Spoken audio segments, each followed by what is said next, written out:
সূরাতুল জিন্নি মাক্কিয়াহ। বিসমিল্লাহির রহমানির রহিম। قل أوحي إلي أنه استمع نفر من الجن فقالوا إنا سمعنا قرآنا عجبا। ৭২ সূরা আল জিন আয়াত ২৮ মাক্কি। পরম করুণাময় অতি দয়ালু আল্লাহর নামে। এক বলো, আমার প্রতি ওহী করা হয়েছে যে নিশ্চয় জিনদের একটি দল মনোযোগ সহকারে শুনেছে, অতঃপর বলেছে, আমরা তো এক বিস্ময়কর কুরআন শুনেছি।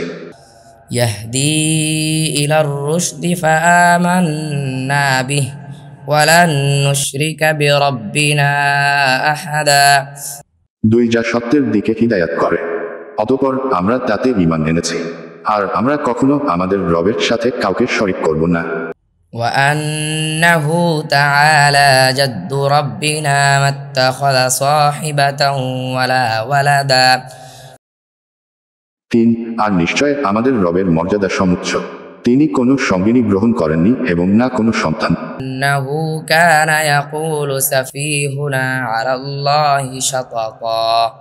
৪ আর আমাদের মধ্যকার নির্বোধেরা আল্লাহর ব্যাপারে অবাস্তব কথা বার্তা বলত।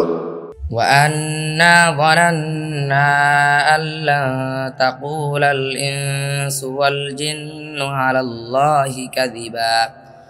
৫ অথচ আমরা তো ধারণা করতাম যে মানুষ ও জিন কখনো আল্লাহ সম্পর্কে মিথ্যা আরোপ করবে না।